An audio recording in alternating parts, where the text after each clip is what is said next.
അജിഷ ഹരിദാസാണ് നമുക്കിപ്പോൾ ഉള്ളത്. Hi. Hi sir. ശരിക്കും ഞാൻ നിങ്ങളെ ശ്രദ്ധിക്കുന്നത് പഠിക്കാൻ വേണ്ടി കല്യാണം കഴിച്ചു എന്ന് പറയുന്ന ഒരു സാധനം എന്തൊരു ബുദ്ധിപരമായ നീക്കമാണ്. നമുക്ക് പഠിക്കാൻ വേണ്ടിയിട്ട് നമ്മൾ പല വഴികൾ നോക്കും. അതിൽ ഒരാൾ കല്യാണം കഴിച്ചുകൊണ്ട് പഠിക്കാൻ തീരുമാനിക്കുന്നു. സാധാരണ സ്ത്രീകൾക്കൊക്കെ കല്യാണം കഴിക്കുമ്പോൾ പഠിക്കാൻ പറ്റുമോ എന്ന ആശങ്കയോടുകൂടിയാണ് ചോദിക്കുന്നത്. ഇത് ഓഫർ വന്നത് പഠിക്കാമെന്നുള്ളതാണ്. എനിക്ക് ഭയങ്കര രസമായിട്ട് തോന്നി. നമുക്ക് ആ ഒരു സംഭവം പറഞ്ഞ് തുടങ്ങാൻ തോന്നുന്നു. അജിഷയുടെ ജീവിതത്തിലെ പ്രധാനപ്പെട്ട സംഭവമായിട്ട് ഞാൻ കരുതുന്നതും അത് തന്നെ. തീർച്ചയായിട്ടും അത് തന്നെയാണ്. വയനാടാണ് ജനിച്ചതും വളർന്നതും. ഡിഗ്രി വരെ അവിടെ പഠിച്ചു. ഡിഗ്രി മാസ് കമ്മ്യൂണിക്കേഷൻ ആയിരുന്നു എടുത്തത്, ജേർണലിസം. അത് കഴിഞ്ഞ് PG എന്നുള്ളൊരു ഓപ്ഷൻ നമുക്ക് ആലോചിക്കാൻ പോലും പറ്റില്ല. അവിടെ മാസ് കമ്മ്യൂണിക്കേഷൻ അവിടെ PG ഇല്ല. പിന്നെ നമ്മൾ വേറെ ഏതെങ്കിലും ഒരു സബ്ജക്റ്റ് എടുക്കുക എന്ന് വെച്ചാൽ തന്നെ നല്ല ദൂരമുണ്ട്. അപ്പോൾ അതൊരു 1-2 ബസ് കയറി പോകണം, അതല്ലെങ്കിൽ ഹോസ്റ്റലിൽ നിൽക്കണം. അപ്പം അപ്പോഴത്തെ ഒരു വീട്ടിലെ അവസ്ഥ വെച്ചിട്ട് അങ്ങനെ ഒരു സാഹചര്യം ആയിരുന്നില്ല. അപ്പോൾ പിന്നെ തൽക്കാലം ഡിഗ്രി വരെ എത്തിയല്ലോ, അത് പാസ്സായിട്ടുണ്ടല്ലോ എന്നുള്ളതിൽ നമ്മളൊരു 2 വീലറിൻ്റെ ഷോറൂമിലേക്ക് തൽക്കാലത്തേക്ക് മാറി, അവിടെ റിസപ്ഷനിൽ. അങ്ങനെ ഇരിക്കുമ്പോൾ ഞങ്ങൾ റേഡിയോ, അതായത് നല്ലൊരു ഉൾപ്രദേശത്താണ്, കറണ്ടൊന്നും കിട്ടിയില്ല. 19 വയസ്സ്, ഡിഗ്രി സെക്കൻഡ് ഇയർ പഠിക്കുമ്പോഴാണ് കറണ്ട് കിട്ടുന്നത് തന്നെ വീട്ടിൽ. അപ്പം നമ്മൾ എപ്പോഴും കേൾക്കുന്നത് റേഡിയോയാണ്, പത്രം വരുത്തുന്നില്ല. അതായത് ആ ഒരു അവസ്ഥ അറിയായിരിക്കുമല്ലോ. നമുക്കങ്ങനെ എക്സ്ട്രാ ഒന്നിനേക്കും നീക്കി വെക്കാനുള്ളൊരു ഇതില്ല. വീട്ടിൽ കൃഷിയാണ്, കൃഷി കൊണ്ട് അത്രത്തോളം പോവില്ല. അത് കഴിഞ്ഞാൽ പിന്നെ കൂലിപ്പണിക്ക് പോകേണ്ടി വരും. അച്ഛൻ അങ്ങനെ ഒരു ഇതിലൊക്കെയാണ്. അവിടെ നമ്മൾ മാത്രമല്ല, ഒരുപാട് പേര് അങ്ങനെയുള്ളവരുണ്ട്. അപ്പം നമുക്ക് 3 മക്കൾ, അനിയനും അനിയത്തിയും കൂടെ. അപ്പോൾ ഈ റേഡിയോ കേൾക്കുമ്പോൾ എപ്പോഴും ഈ ഇതിലെ ഓരോ പ്രോഗ്രാമുകൾ കേൾക്കുമ്പോൾ, ഒരു ദിവസം ഇങ്ങനെ ഒരു സ്നേഹപൂർവ്വം എന്ന് പറഞ്ഞിട്ടൊരു പ്രോഗ്രാം കോഴിക്കോട് ആകാശവാണിയിൽ അവിടുത്തെ സ്റ്റേഷൻ ഡയറക്ടർ നടത്തുന്നത്. അതിലിപ്പം ഇങ്ങനെ ഓരോ വയ്യാത്ത ആളുകളെ സഹായിക്കുക, ചികിത്സാ സഹായം ശരിയായി കൊടുക്കുക, അതായത് ഇവരൊരു മീഡിയേറ്ററായിട്ട് അങ്ങനെയുള്ള കുറേ കാര്യങ്ങൾ അങ്ങനെ ചെയ്യുന്ന ഒരു നല്ലൊരു പ്രോഗ്രാമായിട്ട് തോന്നി, കത്തെഴുതിയിട്ട്. അത് കണ്ടപ്പം വേറെ മാർഗങ്ങളൊന്നും ഇല്ലാത്ത സ്ഥിതിക്ക് ഒരു ലെറ്റർ വിട്ടു സ്റ്റേഷൻ ഡയറക്ടർക്ക്. ഇങ്ങനെ എനിക്ക് പഠിക്കാൻ ആഗ്രഹമുണ്ട്, ഇപ്പോഴത്തെ സാഹചര്യം വെച്ചിട്ട് പറ്റില്ല, സാറിന് ഹെൽപ്പ് ചെയ്യാൻ പറ്റുമോ എന്ന് ചോദിച്ചിട്ട് മാർക്ക് ലിസ്റ്റൊക്കെ വെച്ചിട്ട് ഒരു ലെറ്റർ വെച്ചു. അപ്പോൾ എനിക്ക് തിരിച്ച് കോള് വന്നു. അടുത്ത വീട്ടിലെ ഫോൺ നമ്പറൊക്കെ കൊടുത്തിരുന്നു. അവിടെ നിന്ന് വിളിച്ചിട്ട് പറഞ്ഞു എന്നെ വന്ന് കാണാൻ പറഞ്ഞു. അങ്ങനെ ഞാൻ പോയി കണ്ടപ്പോൾ അവർ തൃശ്ശൂരുള്ള ഒരു ഫാമിലി ഞാൻ ഉദ്ദേശിച്ചത് നമ്മളെ പഠിക്കാനുള്ള എന്തെങ്കിലും ഫിനാൻഷ്യലി അവർ ചെയ്യുമായിരിക്കും വയനാട്ടിൽ തന്നെ. പക്ഷെ അവിടെ പോയപ്പോൾ പറഞ്ഞു അതെത്രത്തോളം പ്രാക്ടിക്കലാവുമെന്ന് അറിയില്ല, ഒരാളങ്ങനെ ഇതാവുക എന്നുള്ളത്. ഒരു ഓപ്ഷൻ ഉള്ളത് തൃശ്ശൂർ ഒരു ഫാമിലി ഉണ്ട്, അവർ പഠിപ്പിക്കാമെന്ന് ഞാൻ സംസാരിച്ചപ്പോൾ അവർ പഠിപ്പിക്കാമെന്ന് പറഞ്ഞിട്ടുണ്ട്, അവിടെ പോയി നിൽക്കണം എന്ന് പറഞ്ഞു. അപ്പോൾ വീട്ടിൽ അത് പറയാൻ പോലും പറ്റില്ല, കാരണം അച്ഛൻ എങ്ങോട്ടും അങ്ങനെ വിടില്ല. വീട്ടിൽ നിന്ന് വിട്ടു നിൽക്കുക എന്ന് പറഞ്ഞാൽ ഒരു ദിവസം അച്ഛൻ്റെയും അമ്മയുടെ വീട്ടിലേക്ക് ഒന്ന് പോകുന്ന ഭയങ്കര കുറച്ച് സ്ട്രിക്റ്റ് എന്ന് പറഞ്ഞാൽ കുറച്ചധികം സ്ട്രിക്റ്റ് ആയിട്ടുള്ള ആളായിരുന്നു.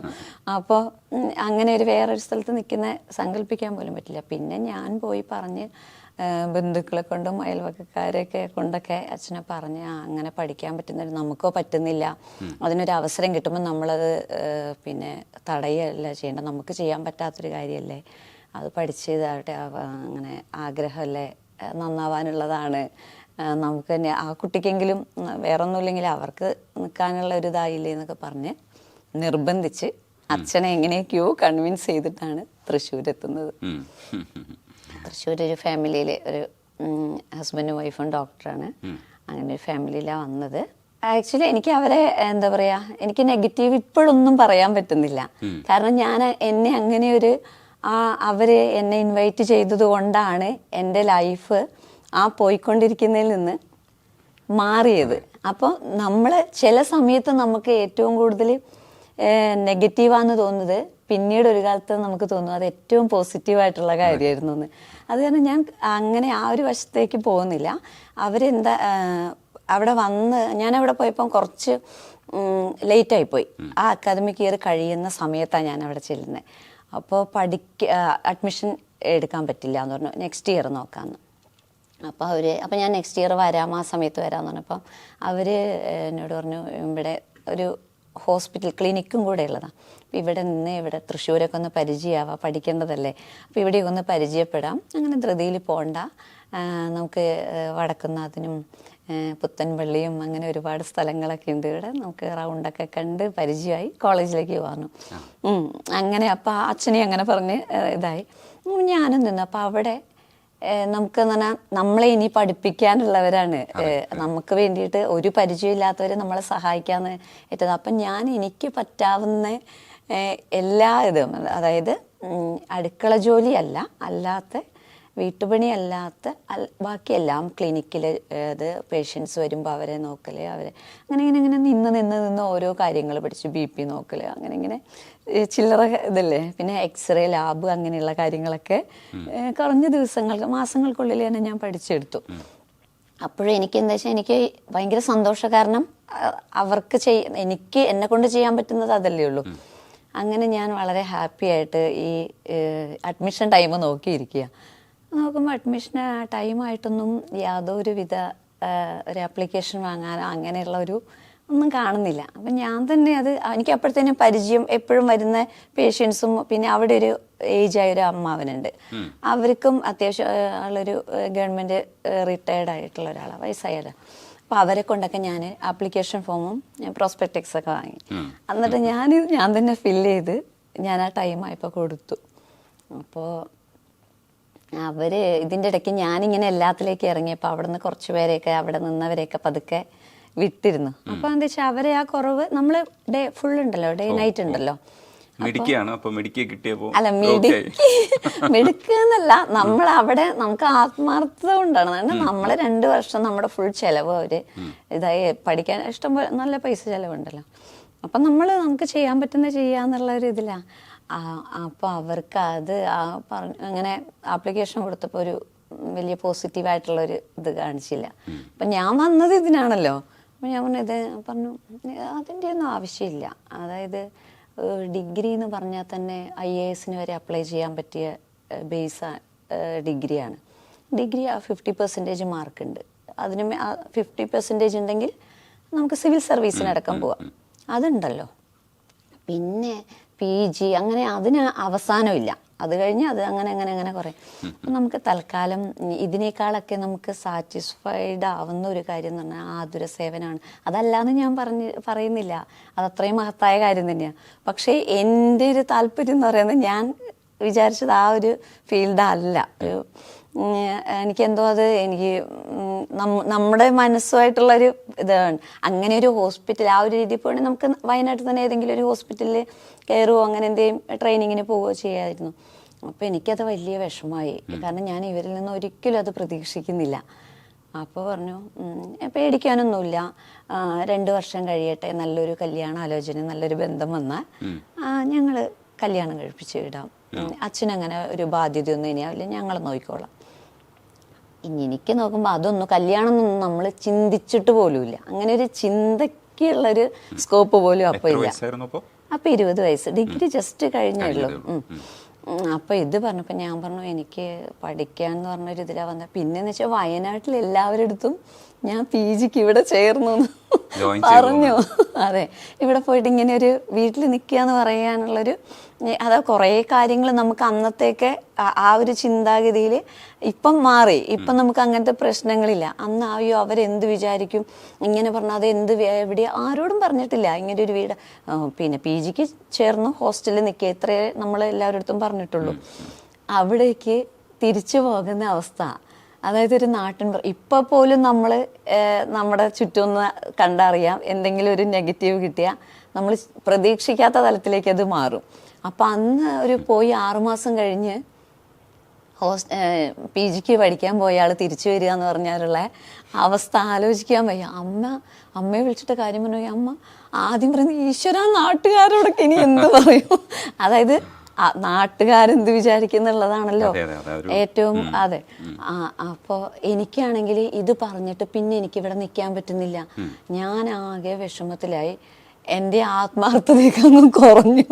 അതായത് നമുക്കങ്ങോട്ട് ആ ഒരു മൂവ്മെന്റ് കിട്ടുന്നില്ല. മറ്റേത് ഓടി നടന്ന് 6 മണിയാകുമ്പോഴേക്കും എല്ലാ കാര്യങ്ങളും കഴിഞ്ഞ് ക്ലിനിക്കിൽ റെഡി ആയി. പിന്നെ നൈറ്റും ഓവർനൈറ്റും ഒക്കെ പേഷ്യൻസ് വരും.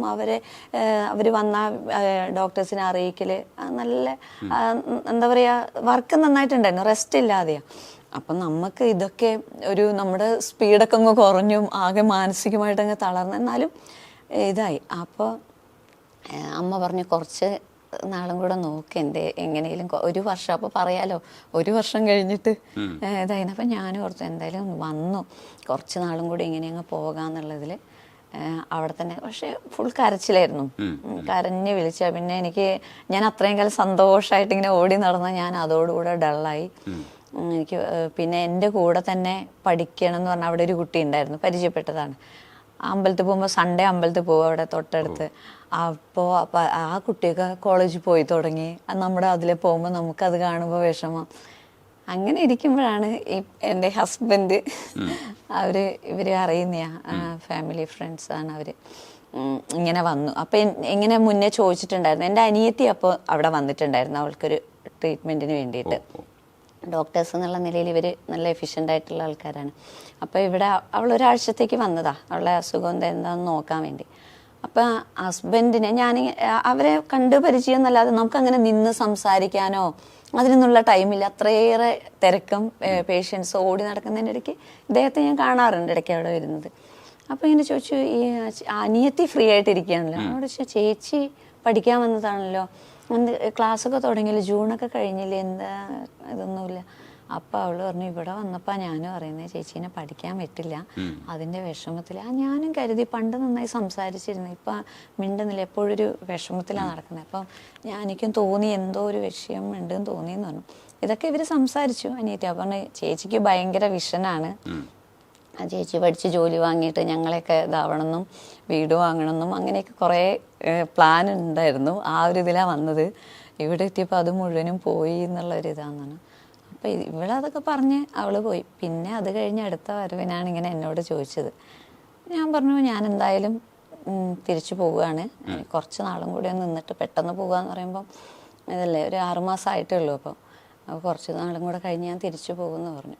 അപ്പോഴയാൾ പറഞ്ഞു, ഞാൻ പറഞ്ഞു എനിക്കിങ്ങനെ നിൽക്കാൻ തന്നെ വിഷമം, പക്ഷേ പോകാനും വേറെ നിവൃത്തിയില്ല ആ ഒരു ഇത്. പറഞ്ഞു ടൈം വൈകിയിട്ടില്ലെങ്കിൽ കോളേജിൽ അഡ്മിഷൻ എടുത്തോളൂ, ഹോസ്റ്റലിലേക്ക് ഇവിടെ ഹോസ്റ്റലുണ്ട്, വിമൻസ് ഹോസ്റ്റൽ, അതിലേക്ക് മാറിയാൽ മതി, ഞാൻ പിന്നെ നോക്കിക്കോളാം. പുള്ളി അപ്പം പോലീസിലേക്ക് ജോലിക്ക് വേണ്ടി ട്രൈ ചെയ്യുന്ന അപ്പോൾ പ്രൈവറ്റിലായിരുന്നു ആ സമയത്ത്.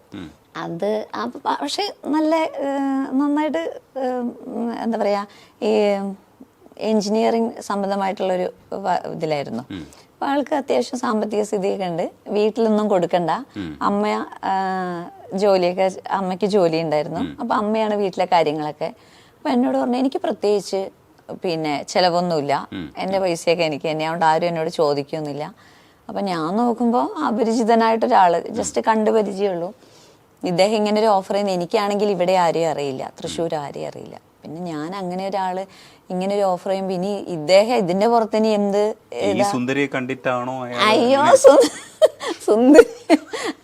സുന്ദരിയായതുകൊണ്ടല്ല, അല്ല എന്റെ ഗതികേട് കണ്ടിട്ടാന്ന് തോന്നുന്നു. അല്ല അനിയത്തി പറഞ്ഞതിൽ നിന്ന് ഞങ്ങളുടെ ഫാമിലിയെ കുറിച്ചുള്ള ഒരു ചിത്രം കിട്ടിയല്ലോ. അപ്പോൾ സാധാരണ എല്ലാവർക്കും തോന്നുന്നൊരു അതായിരിക്കും, എനിക്ക് എൻ്റെ അപ്പം എന്നോട് പറഞ്ഞു, എന്നോട് ആരും ചോദിക്കാനോ പറയാനൊന്നും വരില്ല, എൻ്റെ പൈസ എൻ്റെ കയ്യിൽ, അപ്പോൾ പഠിക്കാം. അപ്പം ഞാൻ പറഞ്ഞു വേണ്ട, ഇനി എനിക്കറിയില്ല ഇത് നാട്ടിൽ നമ്മൾ ഞാനൊരു പ്രദേശത്ത് അല്ലെങ്കിൽ ഇതാ പറയല്ല, വയനാട് എന്നൊക്കെ പറയുമ്പം നമ്മൾ കണ്ടിരിക്കുന്ന ഒരു 100 പേരുടെ കയ്യിൽ 99 പേരും ഭയങ്കര നിഷ്കളങ്കരായിട്ടുള്ളൊരു ഇത്, നമ്മൾ അയൽവക്കം എന്ന് പറഞ്ഞിട്ടുള്ളത്, അല്ലെങ്കിൽ ഒരു മതിൽ കെട്ടി വേർതിരിക്കുക, അല്ലെങ്കിൽ അങ്ങനെ ഒരു ഇതല്ല. ഒരു ഫാമിലിയാണ്, ഒരു കല്യാണം നടന്ന ആ വീട്ടിലെ A to Z കാര്യങ്ങൾ കല്യാണ വീട്ടിലുള്ളവരല്ലല്ലോ ചെയ്യുന്നത്, എല്ലാവരെയും സഹകരണത്തോടെ. പക്ഷെ കുറച്ചുകൂടെ ടൗണ് ഇതിലേക്ക് വന്നപ്പം അങ്ങനെയൊന്നും അല്ല, മതിലുകൾ കണ്ടു തുടങ്ങി. കല്യാണത്തിനൊന്നും ജസ്റ്റ് ഒന്ന് വിഷ് ചെയ്യാൻ വരിക, മറ്റത് അതല്ല, 2-3 ദിവസം തൊട്ട് അവിടെ തന്നെയാണ്. അത് നമ്മൾ പണ്ടത്തെ സിനിമകളിലേക്കുള്ള ആ ഒരു ഇത് തന്നെയാണല്ലോ. അപ്പം എനിക്ക് മൊത്തത്തിൽ ചുരം അങ്ങോട്ട് ഇറങ്ങിയാൽ ആളുകൾ ശരിയല്ല ഒരു ചെറിയൊരു എന്താ പിന്നെ ഇയാള് ചെറിയ കുറ്റം പറയണണ്ട, നമ്മളെ കുറ്റം പറയണണ്ട. അപ്പൊ ഇയാള് തന്നെ എന്തുദ്ദേശത്തിലാണ്, ഇദ്ദേഹത്തെ കുറിച്ച് എനിക്കൊന്നും അറിയില്ല, ഫാമിലി ഒന്നും അറിയില്ല. അപ്പൊ ഞാൻ പറഞ്ഞു അത് വേണ്ട, ഇനി അടുത്ത വല്ല ഇതിന്റെ പുറത്ത് ഇനി നമ്മളെ ഞാനല്ലേ പഠിപ്പിക്കുന്നതെന്ന് പറഞ്ഞിട്ട് ഇനി പുതിയ ഇതുമായിട്ട് വന്നാൽ പെട്ടുപോയില്ലേ. അതെ. അപ്പൊ ഞാൻ പറഞ്ഞു തൽക്കാലം ഒന്നിനും ഇല്ല, പോവുകയാണ്. പിന്നെ അങ്ങനെ ഇനിയിപ്പോൾ പഠിക്കണം എന്നുണ്ടെങ്കിൽ ഞാൻ അവിടെ തന്നെ ഇതാവും, അല്ലാതെ ഇനിയിപ്പോൾ നിൽക്കുന്നില്ല. പിന്നെ ഹോസ്റ്റലിലൊന്നും നിൽക്കുക, അത് വേറൊരാളിങ്ങനെ ഇത് ഞാൻ വീട്ടിൽ എന്ത് പറയും, ഇത് കണ്ടിട്ട് ഒരാൾ വന്നിട്ട് എന്നെ ഹെൽപ്പ് ചെയ്യാന്ന് പറഞ്ഞിട്ടുണ്ട്, ഞാൻ എന്നാ ആളുടെ ചെലവിൽ പഠിക്കട്ടെ എന്ന് പറയും. അച്ഛനോട് പറഞ്ഞിട്ടില്ല, ഇങ്ങനെ ഒരു ഇതാന്ന് പറഞ്ഞിട്ടില്ല അച്ഛനോട്. കാരണം ഞാൻ അത്ര നിർബന്ധം പറഞ്ഞ് വന്നതാ. അച്ഛനോട് പറഞ്ഞിട്ടേ ഇല്ല, അമ്മയും ഞാനും മാത്രമേ അറിയുള്ളൂ ഇങ്ങനെ പഠിപ്പ് നടന്നിട്ടില്ല എന്നുള്ള കാര്യം. ക്ലാസ്സിന് പോകുന്നില്ലേന്ന് ചോദിക്കുമ്പോൾ ഞാൻ പോകുന്നുണ്ട് എന്ന് അച്ഛനോട് പറയുന്നത്, അല്ലെങ്കിൽ ശരിയാക്കും, എന്തായിരുന്നു ഓടിച്ചാടി പോയിട്ട് എന്ന് ചോദിക്കുക. അപ്പം പിന്നെ എന്തെങ്കിലും പറഞ്ഞങ്ങ് പോവാന്നുള്ളതിലാണ് നിന്നത്. പിന്നെ ഡിസ്റ്റൻസ് ആയിട്ടോ അങ്ങനെയൊക്കെ നോക്കാം എന്നൊക്കെ. എന്തിനാണെങ്കിലും ഈ ഒരു ബാരിയർ ഉണ്ടല്ലോ, സാമ്പത്തികം എന്ന് പറയുന്നത്, അതപ്പോൾ വലിയ ഒരു ഇത് തന്നെയായിരുന്നു. അത് കഴിഞ്ഞ് ഞാൻ അപ്പോൾ പറഞ്ഞു തീരുമാനിച്ചോ എന്ന് വെച്ചാൽ ഞാൻ അത് തീരുമാനിച്ചു, ഞാൻ എന്തായാലും പോകും, ഇതൊന്നും ശരിയാവില്ല. അത് കഴിഞ്ഞ് പിന്നെ ഒരു 2 ദിവസം കൂടെ കഴിഞ്ഞിട്ട് വന്നിട്ട്, എന്നിട്ട് എപ്പോഴാണ് ഈ ലഡു പൊട്ടിയത്? 2 ദിവസം കഴിഞ്ഞിട്ട് വന്നിട്ട് പറഞ്ഞു പോകാൻ വരട്ടെ, ഞാൻ ഒരു കാര്യം പറയാം, പിന്നെ എനിക്ക് കല്യാണം ആലോചിക്കുന്നുണ്ട്. അപ്പം ഞാൻ പറഞ്ഞു അതെയോ, ഒന്നും ശരിയാവുന്നില്ല, എന്തോ ജാതകം എന്തോ പ്രശ്നം, എന്താ ശുദ്ധജാതകം അങ്ങനെ എന്തോ. അപ്പോൾ അതിങ്ങനെ നോക്കി മോശം കാര്യമായിരുന്നു, ഇവിടെ നല്ല കാര്യമായിരുന്നു. അതെ. അപ്പൊ കൊറേ പെണ്ണ് കാണലൊക്കെ കഴിഞ്ഞു, ശരിയാവുന്നില്ല. അപ്പൊ ഒരു കാര്യം ചെയ്യാം, നമുക്ക് കല്യാണം കഴിച്ചാൽ കുഴപ്പമില്ലല്ലോ, എന്തായാലും ഒത്തിരി എന്നെ പോലെ ഒരു ഇതല്ല, കുറച്ച് ആണ്. എന്നാലും ഇപ്പൊ കല്യാണം ഇപ്പൊ എന്തായാലും 2 വർഷം 1-2 വർഷം കഴിഞ്ഞാൽ കഴിക്കണല്ലോ. പക്ഷെ ഇത്രയും കരുത്തുള്ള ഒരാളുടെ അടുത്ത് അന്ന് ഇത്രയും കരുത്തുണ്ടോ? ഇല്ല ഇല്ല, അന്ന് ഞാൻ വയനാടുകാരിയായിരുന്നു. അതെ, വയനാട്ടുകാരിയായിരുന്നു എന്ന് മാത്രല്ല, ഈ ഒരു ഇൻസിഡന്റ്, ഈ ഒരു പഠിപ്പ് മുടങ്ങിയതിന് ശേഷം ഞാൻ ഫുള്ളി ഡള്ളായിട്ടിരിക്കുന്ന ഒരാളാണ്. എന്നെ ഒരാൾ വന്ന് വെറുതെ ഒന്ന് നോക്കിയാൽ കരയുന്നുള്ള അവസ്ഥയിലായിരുന്നു ഞാൻ. അത് ഭയങ്കര ഇതായിരുന്നു. അതായത് നമ്മുടെ പ്രതീക്ഷ പോയിട്ടുള്ള ഒരു, പിന്നെ ഇനി എന്ത് എന്നുള്ളത് അറിയാത്തൊരു അതല്ലേ. അപ്പം ഞാൻ അങ്ങനത്തെ ഒരു അവസ്ഥയിലാണ്. അതുകൊണ്ട് ആൾക്ക് പറയുന്നതിന് ഒരു പേടി ഉണ്ടായില്ല. അപ്പം പറഞ്ഞു എന്തായാലും നിങ്ങൾ കല്യാണം ഡോക്ടർ അവർ പറഞ്ഞല്ലോ കല്യാണം ആലോചിക്കുന്ന, അപ്പം എന്തായാലും കല്യാണം കഴിക്കണം. അപ്പം എന്നാൽ കല്യാണം കഴിച്ചിട്ട് പഠിപ്പിച്ചാൽ കുഴപ്പമില്ലല്ലോ. ഹസ്ബൻഡ് വൈഫിനെ പഠിപ്പിക്കുന്നതുകൊണ്ട് നാട്ടുകാരൊന്നും പറയില്ല. ഇനി അതിൻ്റെ പുറത്ത് വേറെ ഇത് പറഞ്ഞത് ഞാൻ ഇതിൻ്റെ പുറത്ത് വേറെ വല്ലതും പ്രശ്നമായിട്ട് വരുന്നല്ലേ, അപ്പം ആ വിഷയവും ഇല്ല. അതൊന്ന് ആലോചിച്ച് നോക്കൂ. അപ്പൊ അങ്ങനെ തന്നെ നറേറ്റ് ചെയ്യാനുള്ള മിടുക്കുണ്ടായല്ലേ. അപ്പൊ നിങ്ങളെക്കാളും ബുദ്ധിമാനാണ് കേട്ടോ. എല്ലാവരും പറയും ഭയങ്കര മിടുക്ക് ഞാനാണ്, പക്ഷെ ഞാൻ കണ്ടതില്ല എന്നേക്കാള്. പക്ഷെ നമ്മളെന്താന്ന് 5 മിനിറ്റ് കൊണ്ട് ഒരാൾക്ക് മനസ്സിലാവും, പക്ഷെ ഇദ്ദേഹത്തിനൊക്കെ ഒന്ന് അറിഞ്ഞു വരുമ്പോ കുറച്ച് സമയം പിടിക്കാതെ. അപ്പൊ അങ്ങനെ പറഞ്ഞിട്ട് പോയി, വണ്ടി എടുത്ത് പെട്ടെന്ന് പോയി. എന്റെ മറുപടി കേൾക്കാൻ ഒന്നിനും നിന്നില്ല.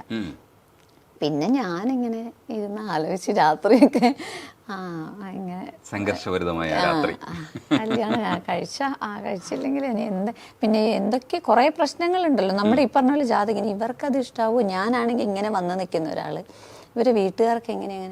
അത് കഴിഞ്ഞ് പിന്നെ ഇതൊക്കെ ആ ചെറിയ മനസ്സിൽ ആലോചിക്കാനുള്ള ശേഷി ഉണ്ടായിരുന്നു. അതൊക്കെ ഉണ്ടായി, വേറെ ലെവൽ. അതായത് നമ്മുടെ നാട്ടിൽ അറിയാലോ, ഒരു കല്യാണം വരുമ്പോ എന്തൊക്കെ, ഒന്ന് ജാതി മതം, അത് പിന്നെ അത് കഴിഞ്ഞ സാമ്പത്തികം, പിന്നെ കുടുംബ പാരമ്പര്യം, ഇങ്ങനെ കുറേ ഘടകങ്ങൾ ഇങ്ങനെ നിരത്തിയിട്ടുള്ള കാര്യങ്ങളാണല്ലോ. അപ്പോൾ ഇപ്പോഴത്തെ ലെവലിൽ എന്ന് പറഞ്ഞാൽ നമ്മൾ അതൊന്നും ഇപ്പം നമ്മൾ അതല്ലാതെ എത്രയോ കല്യാണങ്ങളും എത്രയോ പേര് സന്തോഷമായിട്ട് ഇതെല്ലാം തികഞ്ഞ് കല്യാണം കഴിച്ചവർ പാതി വഴിക്ക് വെച്ച് പിരിയുന്നതും ഒക്കെ കണ്ടു. അപ്പം നമുക്ക് മാനദണ്ഡങ്ങളിലൊന്നും വലിയ കാര്യമില്ലാന്ന് ഇപ്പം അറിയാം. പക്ഷെ അന്ന് അതൊക്കെ വർക്കൗട്ടാവും തോന്നുന്നില്ല, എന്തെങ്കിലുമൊക്കെ എവിടെയെങ്കിലും വെച്ച് ഇതാന്നുള്ളതാണ് എനിക്ക്. പിന്നെ എനിക്ക് ഇദ്ദേഹത്തെ മൊത്തത്തിൽ ക്യാരക്ടർ സംസാരം കൊണ്ട് എനിക്ക് ഒരു കുഴപ്പമില്ല. പിന്നെ പിറ്റേ ദിവസം തൊട്ട് ഞാൻ അന്വേഷണം തുടങ്ങി. അതായത് ആളുടെ വീടിന്റെ ഭാഗത്തുനിന്ന് വരില്ലേ, അവരൊക്കെ ആയിട്ട് വെറുതെ അങ്ങോട്ട് കയറി സംസാരിക്കും. പേഷ്യൻസ് അങ്ങനെ ഇവിടെ വരുന്ന ഇദ്ദേഹത്തെ അറിയില്ലേ, ഹരിയേട്ടനെ അറിയാം, അപ്പം ഞാൻ പറഞ്ഞു അവിടെ വരാറുണ്ട്. ഞാൻ പറഞ്ഞു അവർ എങ്ങനെയാ അവര് വീട് അവർ അങ്ങനെയാണ് ഇങ്ങനെയാണ്, അയ്യോ അവൻ നല്ല പയ്യനാണ്, അങ്ങനെ ഇങ്ങനെ ഗംഭീര അങ്ങനെ എന്നാ അത് അന്വേഷിക്കാൻ തോന്നാത്ത വിധത്തിൽ. പിന്നെ ഞാൻ എന്താ പറയാ ഡോക്ടറോട് തന്നെ ചോദിച്ചു, വെറുതെ ഒരു നെഗറ്റീവ് പോലെ, അയാള് എങ്ങനെയാ ഇവിടെ വന്ന് ഇരിക്കുന്നുണ്ട്, ആളെങ്ങനെയാ, അയ്യോ ഹരി പിന്നെ ഒന്നും ഇതാവരുത് കേട്ടോ, ഹരി അത്ര മിടുക്കനാണ്, ഞങ്ങൾ അത്രയും വിശ്വാസമാണ്, അങ്ങനെ ഇങ്ങനെ എന്നൊക്കെ പറഞ്ഞു ഭയങ്കര അവരിത് അറിയുന്നില്ല. അപ്പൊ എല്ലാവരും നോക്കുമ്പോൾ പോസിറ്റീവായിട്ട്. പിന്നെ അത് കേട്ടപ്പോൾ തന്നെ നമുക്ക് ഒരാളോട് പെരുമാറ്റത്തിൽ നമുക്ക് 100% കണ്ടുപിടിക്കാൻ പറ്റില്ല. ഇതിൽ നന്നായി പെരുമാറിയിട്ട് അവസാനം നാട്ടിൽ വേറെ ഭാര്യയും മക്കളുണ്ട് എന്ന് അറിഞ്ഞ കഥകളൊക്കെ നമ്മൾ കേട്ടിട്ടുണ്ട്. അപ്പം മൊത്തത്തിൽ കുഴപ്പമില്ല എന്ന് തോന്നിയപ്പോൾ ഞാൻ പറഞ്ഞു എന്നാ പിന്നെ ആയിക്കോട്ടെ. അവനെ പഠിപ്പിക്കുന്നുള്ളത് ഉറപ്പല്ല, എനിക്ക് ജോലി വാങ്ങണം എന്നുള്ളത്. അതുകൊണ്ട് എനിക്ക് പിന്നെ അത് കഴിഞ്ഞിട്ട് പറ്റില്ല, അങ്ങനെയുള്ളത് പറയരുത് എന്ന് പറഞ്ഞു. അപ്പോൾ പറഞ്ഞാൽ ഞാൻ അതാണല്ലോ പറഞ്ഞത് തന്നെ, പഠിക്കാന്നുള്ളതാണല്ലോ പറഞ്ഞത്. അങ്ങനെയാണ് ശരിക്കും 8 ജോലികൾ സ്വന്തം കയ്യിലേക്ക് എത്തുന്ന ഒരു പഠിപ്പിസ്റ്റായി മാറിയത്. പഠിപ്പിസ്റ്റായി പറയുന്ന കല്യാണം കഴിഞ്ഞ പിറ്റേ ദിവസം തന്നെ കോളേജിൽ പോയി പഠിച്ച് അങ്ങനെയല്ല. അല്ല, അത്രയും ആവേശം ഉണ്ടായില്ല. അതായത് നമ്മളെപ്പോഴും സ്ട്രഗിൾ ചെയ്യപ്പോഴെന്ന് വെച്ചാൽ നമ്മള് അത്രയും നമുക്ക് പ്രതിസന്ധികൾ വരുമ്പോ, ഞാൻ പോയതൊരു കംഫർട്ട് സോണിലേക്കായിരുന്നു. അതായത് നിറയെ ആൾക്കാർ വീട്ടില്, ജോലിയൊന്നുമില്ല വലിയ കാര്യമായിട്ട്. ഇദ്ദേഹത്തിന്റെ അമ്മ എന്ന് പറയുന്ന അത്രയും നല്ലൊരു അമ്മ. അതായത് ഒരു കാര്യത്തിലും ഒന്നിനും ഒരു അഭിപ്രായമോ നിർദ്ദേശങ്ങളോ ഒന്നുമില്ല. ഇത്ര മണിക്ക് എഴുന്നേക്കണം, ഇത് ചെയ്യണം, ഒന്നുമില്ല. നമുക്ക് ഇഷ്ടമുള്ളപ്പോൾ എഴുന്നേറ്റ് വരാം, 7, 7:30, 8. അവരെന്താ ഇത്ര ലേറ്റായ, എന്താ, ഒന്നുമില്ല, നമ്മുടെ ഇഷ്ടമാണ്. അപ്പൊ അങ്ങനെയുള്ളൊരു അമ്മ, പിന്നെ എന്താ പറയാ, വളരെ ജോലിയൊന്നും ചെയ്യണ്ട, ഇഷ്ടം. അപ്പം ഒരു വർഷം അങ്ങനെ അങ്ങ് പോയി.